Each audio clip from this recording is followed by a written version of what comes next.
Hello everyone. तो चलिए आज आप और मैं मिलकर चलते हैं मायोंग के उस पहाड़ी पर जहाँ पे गुरु गोरखनाथ जी ने अपनी तपस्या की थी। मायोंग की इन पहाड़ियों में गुरु गोरखनाथ जी ने सिर्फ तपस्याएं ही नहीं बल्कि तपस्या करके कठिन से कठिन तपस्या करके सिद्धियां भी प्राप्त किए थे। मायोंग की इस पहाड़ी पर जहाँ गुरु गोरखनाथ जी ने अपनी साधना की थी, इस पहाड़ी का नाम है कासो हिला।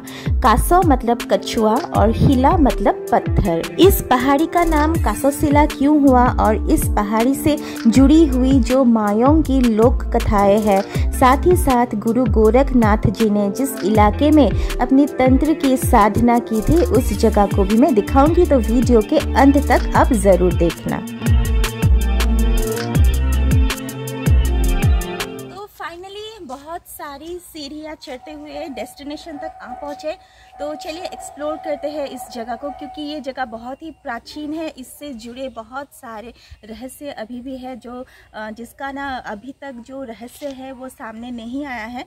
तो हम जितना जानते हैं उतना आपको जानकारी ज़रूर देंगे। तो चलिए उस तरफ जो आप देख रहे हैं उस तरफ एक प्राचीन शिव जी का मंदिर है। साथ ही साथ इस जगह से जुड़ी हुई बहुत सारी ऐसी बातें हैं। इस जगह को क्यों कासो शिला कहते हैं या कासो किला जो हम असमीज में बोलते हैं, उसका भी बहुत सारे रीजंस है जो आपको जान के बहुत आप हैरान हो जाओगे। तो पहले हम शिव जी का जो प्राचीन मंदिर है वो हम देख लेते हैं, लेकिन उससे पहले इस तरफ देखिए एक शिव जी का पत्थर का मूर्त बनाया हुआ है और इस तरफ जो मंदिर है, चलिए उस मंदिर का हम दर्शन कर लेते हैं। आइए मेरे साथ। इस पहाड़ में छोटे बड़े साइज के कई सारे पत्थर है जिसे देखने से लगता है कि कछुआ हो, और ये सारे पत्थर श्रापित है। और श्रापित क्यों हुए ये जानने के लिए वीडियो को अंत तक देखते रहना। कहा जाता है कि पहाड़ी की इतनी ऊंची चोटी पर अवस्थित ये शिव जी का मंदिर लगभग 700 साल पुराना है। शिव जी का जो ये प्राचीन मंदिर है, मंदिर का जो बिल्डिंग है बस कुछ ही साल पहले ही बनाया गया है। ये मंदिर, ये स्थान बहुत ही रहस्यमयी है। कहा जाता है कि इसी स्थान पर माता पार्वती और शिव जी खुद आके बैठते थे। गुरु गोरखनाथ जी के साथ साथ बहुत सारे साधु सन्यासी ने इसी जगह को चुना था अपनी तंत्र साधना की सिद्धियों के लिए। कहते हैं गुरु गोरखनाथ जी ने मायोंग के इस स्थान में आके अपनी तंत्र साधना किया था। साथ ही साथ उन्होंने यहाँ से कई सिद्धियां भी प्राप्त किया था। तो ऐसा नहीं है कि मायोंग की सिर्फ इसी एरिया में कासो शिला में ही गोरखनाथ जी ने साधना किया था। मायोंग के कई ऐसे जगह है अभी भी जहाँ पे हम बाद में आपको वीडियोस में दिखाएंगे जहाँ जहाँ गोरखनाथ जी ने साधना किया था और सिद्धियां भी प्राप्त किया था। लेकिन हाल ही में बारिश का मौसम जो है वो अभी ख़त्म हुआ है, तो इसीलिए वो जगह ना अभी भी घना जंगल है और फॉरेस्ट डिपार्टमेंट की ओर से अभी वहाँ जाना मना है। तो कुछ दिन बाद जब थोड़ा सूखा आ जाएगा तब हम जाएंगे, जब फॉरेस्ट डिपार्टमेंट की तरफ से अलाउ हो जाएगा तब हम जाएंगे। लेकिन फिलहाल चलिए इस जगह को हम देखते हैं। तो ये जो मेरे पीछे आप एक बहुत बड़ा शिलाखंड देख रहे हो ना, तो उसमें देखिए अच्छे से मैं आपको दिखाती हूँ। तो ये एक महादेव का जो त्रिशूल है, त्रिशूल साथ में ये जो महादेव का जो डम्बोरो होता है, आप लोग क्या बोलते हो? हम लोग तो असम में डम्बोरो बोलते हैं और हिंदी में डमरू भी बोला जाता है। तो त्रिशूल और डमरू आकृति का कुछ बनाया हुआ है इस शिलाखंड में, देखिए। तो चलिए थोड़ा पास जाके देखते हैं। यहाँ पे जंगल बहुत है अभी भी, फिर भी चलिए पास जाके देखते हैं।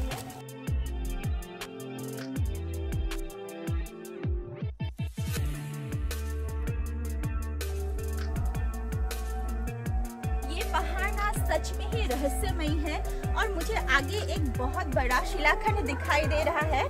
चलिए पास से देखते हैं। वो ना एकदम कछुए के जैसा लग रहा है। ये देखिए, ये देखिए, इसका जो आकृति है पूरा लग रहा है कि ये एक कछुआ है। साथ ही साथ ये देखिए इस तरफ से लग रहा है कि कछुआ का मुंह है। देखिए, और आप अच्छे से देख लीजिए, फिर मैं और पास से आपको दिखाऊंगी। यहाँ पे आई देखिए, यहाँ पे देखिए, ये लग रहा है ये कछुआ का मुंह है। ये कछुआ का मुंह है। साथ में ये लग रहा है ये कछुआ का जो ऊपर एक थोड़ा सा ऐसा होता है ना, वो ऐसा लग रहा है। सच में बहुत सारे ऐसे रहस्य जिसका अभी तक पर्दाफाश नहीं हुआ है।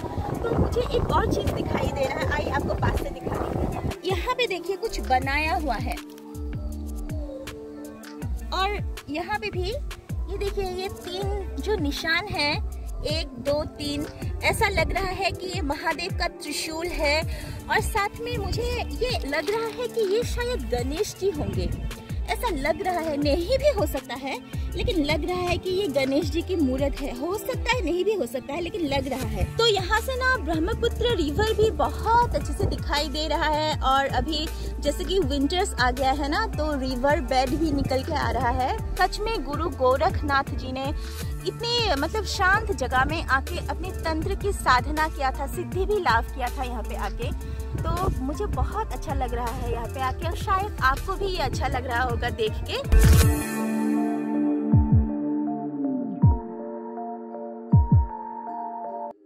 कासोशिला इस पहाड़ी में जो कछुए के आकृति के पत्थर है, ये पत्थर आखिर श्रापित क्यों हुए, उसे जानने से पहले इस मूर्त को देखिए जो पत्थर में खोदित किया गया है। ये मूर्त है देवादिदेव महादेव और माता पार्वती की।